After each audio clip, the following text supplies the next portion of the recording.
제가 이제 군대 전역하고 이제 23살 정도 됐을 때 이제 한 달 뒤에 엄마가 쓰러지셨거든요. 엄마가 이제 쓰러졌다는 아빠의 소식을 듣고 이제 병원을 갔는데 엄마가 이제 그때는 머리를 갑자기 밀고 있는 모습을 제가 봤죠, 응급실에서. 병원에 갔을 때 이제 의사 선생님이 수술하기 전에 엄마가 수술이 잘 될 확률이 30%밖에 안 된다. 그리고 만약에 수술이 잘 되더라도 생명을 유지할 뿐이지 깨어나지 않는 확률이 크다라고 얘기를 하셨을 때 제가 생각하는 병원 이미지가 너무 다른 거예요. 되게 냉정하더라고요, 그런 현실을 그냥 딱 그렇게 딱 그 썰을 딱 봤을 때 네. 그때까지만 해도 뭐 이렇게까지 엄마가 아플 거라 생각도 안 했죠. 왜냐면 저는 워낙에 좀 긍정적으로 생각하는 사람이기도 해서 했는데 이제 엄마가 수술이 됐긴 됐지만 아직 뭐 엄마가 사지마비와 의식 불명의 상태로 이제 식물인간의 상태로 이제 수술실을 나오게 되긴 했습니다. 근데 엄마가 원래 아프셨던 분은 아니었는데 제가 이제 군대 때 저도 몰랐는데 엄마가 그 중간중간에 머리 아프다는 소리를 좀 했다고 하긴 하더라고요, 가족분들한테. 그래서 그런 전조 증상이 좀 있었던 것 같고 근데 그때 마음이 좀 되게 엄청 슬프다기보다는 이제 적응이 좀 안 된 부분이 있던 것 같아요. 아마 좀 많은 보호자분들이 느꼈을 것 같은데 갑자기 엄마가 머리 밀고 있는 모습을 보게 되고 갑자기 엄마가 수술실을 가게 되고 이런 것들이 되게 뭐 한 영화의 그 장면처럼 슥슥 지나가는 거였던 건데 뭐 슬프다의 개념이 아니라 좀 적응이 안 되더라고요. 행복이 그거래요. 좋아하는 사람이랑 낭비한 시간들. 좋아하는 사람들이랑 낭비한 시간? 멋진 말이네. 그렇대요. 지금도 행복한 것처럼. 이런 시간들이 행복이에요. 범인님이 처음 오셨는데 네네. 채널 소개와 본인 소개 좀 부탁드리겠습니다. 안녕하세요. 저는 지금 만으로는 33살이고 11년 동안 1급 심한 뇌병변 장애를 갖고 있는 엄마를 돌봄하고 있는 나라에서는 가족돌봄 청년이라고 명칭을 내려줬더라고요. 그래서 가족돌봄 청년 조범이라고 합니다. 지금 직접 간병을 하고 계신데 간병을 하고 계신 결정적인 계기와 이제 지금까지 버틸 수 있었던 원동력이 무엇인지 좀 알려주실 수 있을까요? 제가 계기는 실제로 대학병원에 있다 보면서 간병사분들을 초반에는 썼는데 네. 그렇다 보니까 비용이 너무 장난이 아니더라고요. 간병사분들의 저희가 쓰는 케어비가 워낙 커서 저희 엄마가 아프시고 발병하시고 6개월 동안은 대학병원에 있다가 이제 한 2년 정도를 재활병원에 계셨는데 그때는 이게 병원비도 너무 크니까 내가 그때 당시 휴학을 하면 되고 해서 제가 바로 그때 당시에는 내가 엄마를 케어할게 비용적인 부분에서 가장 컸던 것 같고 원동력은 제가 엄마 케어하면서 많은 분들이 어떻게 얘기하냐 어떻게 하냐 하면서 말씀하실 때 제가 웃으면서 얘기하거든요. 만약에 엄마가 반대로 내가 아팠을 때는 엄마는 이런 고민도 안 하고 그냥 평생을 바쳐서 하셨을 건데 내가 뭐 몇 년 했다 몇 년 했다의 기준으로 엄마를 케어가 안 하고는 좀 엄마한테 너무 죄송하다는 마음이 좀 들었던 것 같아요. 집에서 어머님을 모시면서 이것만큼은 진짜 힘들다 싶었던 순간이나 아니면 정보가 부족해서 막막했던 적은 없었나요? 힘들었던 거는 제가 영상에서 계속 얘기했지만 결국 모든 보호자들의 적은 잠이거든요. 수면이 굉장히 힘들어요.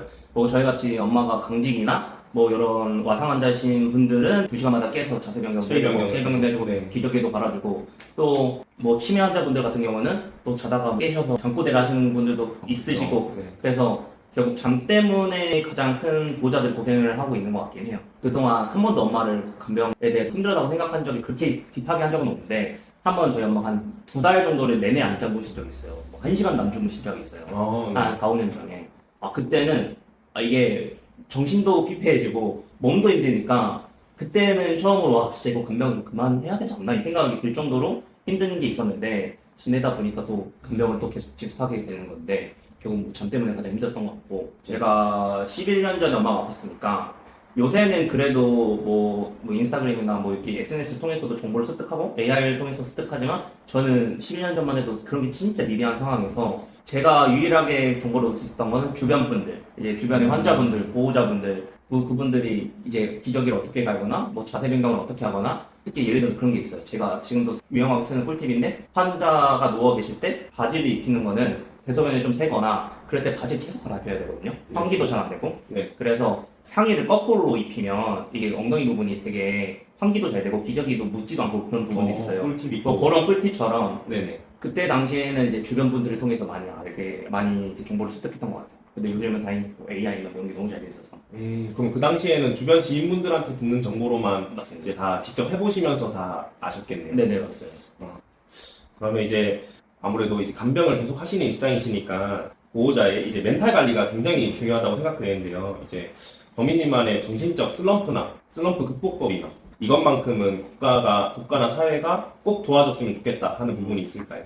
슬럼프는 이게 결국에는 간병은 혼자 하는 게 아니고 가족이 다 같이 돌아가야 할 수 있거든요. 만약에 네. 저 혼자만 간병을 엄마를 했으면 이렇게까지 못했을 거라고 생각을 해요. 근데 저희는 가족이 이제 아빠, 저, 누나, 엄마 이렇게 네 가족이 있으니까 톱니바퀴가 잘 굴러갔을 때 어떤 힘든 게 있으면 가족끼리 대화하는 게 저는 가장 큰 극복이라고 생각을 해요. 실제로 제가 누나한테 서운한 게 있으면 서운한 걸 계속 안고 있고 하면 가족끼리 멀어질 수밖에 없는 구조거든요. 너무 이제 간병이라는 부분들이 조금 어쩔 수 없이 힘든 부분이 있어서. 네. 근데 이걸 내가 누나 나 너 이것 때문에 누나 서운해. 뭐 반대로 누나는 그러면 난 너가 이렇게 해가지고 서운해가지고 힘들었어. 이렇게 하는 거에 대해서 서로 얘기를 해서 피드백을 좀 해주는 게 저한테는 좀 굉장히 큰 극복 방법인 것 같긴 합니다. 이렇게 서로 간에 얘기가 됐을 때 마찰이 있을 수밖에 없잖아요. 네네. 보통은 풀어나가셨던 거죠. 그게 결국에는 아빠가 최근에 한 얘기를 해주셨던 게 뭐냐면 그게 좀 임팩트 있던 게 너가 간병하고 있다고 마음 먹었으면 상대방한테 그 기대값을 바라지 말라고 얘기를 하더라고요. 넌 너대로 열심히 하고 누나는 누나대로 열심히 하고 뭐 아빠는 아빠대로 열심히 한다라고 했던 게 처음에 들었을 때는 아니 같이 우리가 엄마를 지키겠다고 마음 먹었으면 다 같이 해야 되지 않냐라는 생각을 하다가 제가 엄마를 좋아하는 만큼 또 누나도 좋아하는 거잖아요. 그렇죠. 그 누나의 선택도 있고 아빠의 선택도 있는데 너무 엄마한테만 이게 우리가 몰입하다 보면 각자의 인생이 너무 또 후회가 될 수도 있는 부분이 있으니까 내가 엄마를 하겠다 마음 먹으면 나대로 하되 또 누나하고도 그런 얘기를 다양하게 할 수 있는 나이가 먹다 보니까 아빠가 왜 그런 말을 하는지가 좀 이해가 되더라고요. 그러면 이제 또 간편용품을 공부를 하시잖아요. 네네. 지금 진행하고 계신데 이제 많은 제품 중에 이건 진짜 내돈내산해도 후회를 절대 안 할 것 같은 제품이 있으실까요? 우선은 딱 두 가지였던 게 최근에 저도 공부를 진행했던 금비기저귀는 네네. 제가 아는 모든 보호자분들이 오래 간병했다 하면 다 금비기저귀 쓰실 거라고 생각해요. 그 브랜드가 국내산 브랜드이기도 하지만 진짜 써보면 뭐 스티커 부착형이나 기저귀 흡수력이나 사용하기 용이한 부분들이 너무 많아서 네. 되게 좋았고 또 하나는 엉덩이 세정제의 개념이 있는데 네. 대부분 보호자분들이 이제 기저귀를 쓰시면 물티슈나 그냥 물로만 개어낼 수밖에 없어요. 들 수가 없으니까 애기처럼. 그런데 그런 부분에서 저희 엄마는 이제 분사형 엉덩이 세정제를 썼는데 스프레이형 네네. 그런 것들을 사용해서 한 11년 동안 그래서 엄마가 욕창을 한 번도 안 생긴 거였거든요. 저는 그건 되게 저의 자부심이거든요. 근데 그 역할의 굉장히 큰 부분은 아까 금비기저귀도 있지만 그 케비노의 제품을 써서 굉장히 좋아서 저는 만나는 분들마다 추천하고 있긴 합니다.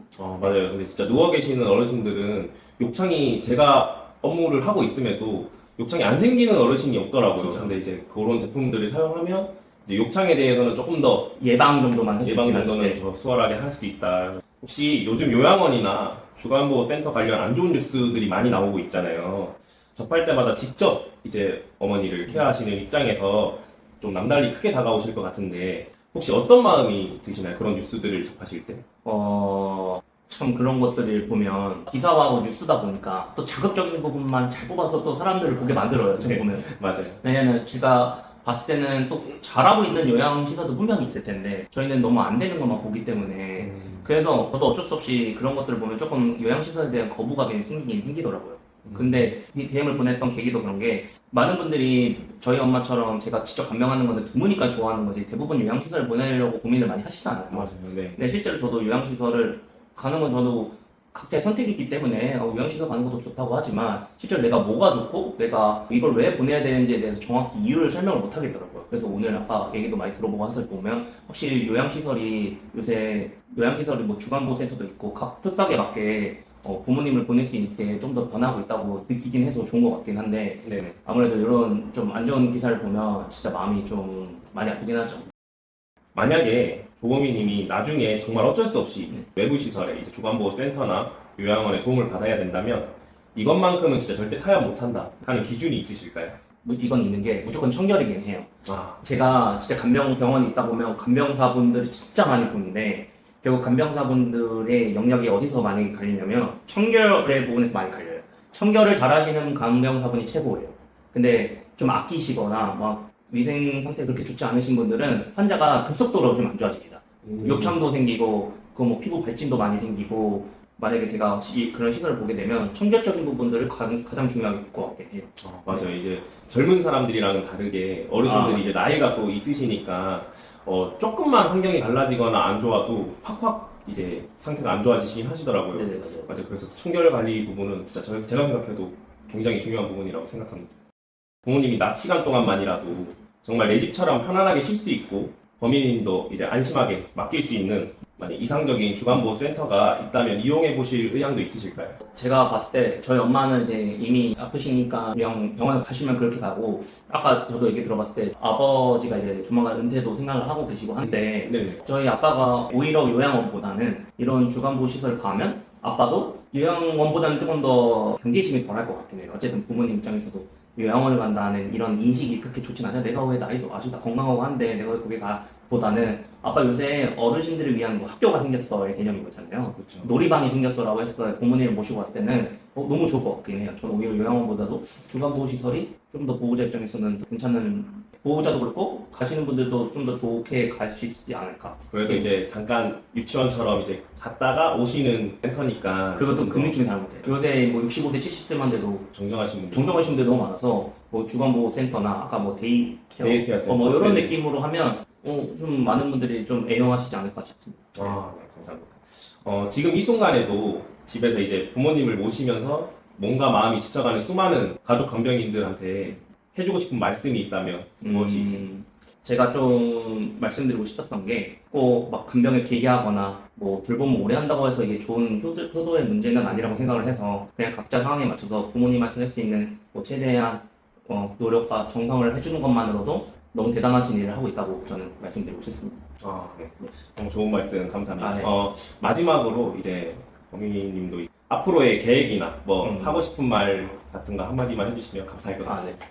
제가 작년 11월에 간병 콘텐츠를 받아서 한 6, 7개월 지났는데, 그러면서 저도 이렇게 연락드린 것처럼 실제로 이런 간병이나 시니어 분야에서 아직 영상이나 SNS 활동이나 뭐 이런 사업군이 그렇게 크다고 생각하진 않아요. 요새 지금 초고령화 사회에 있고, 최근에 제가 뭐 청와대 간담회도 갔을 때 이 가족 돌봄에 대해서 정부에서 관심도 많고 했을 때 이 시니어 케어의 파이가 커졌을 때 저도 하나의 구성원이나 노하우가 많은 사람으로서 좀 시니어 케어 브랜드도 만들거나 간병 쪽에서 제가 할 수 있는 최대한의 좋은 정보들을 좀 좋게 사업을 하고 싶은 게 꿈이자 바람입니다.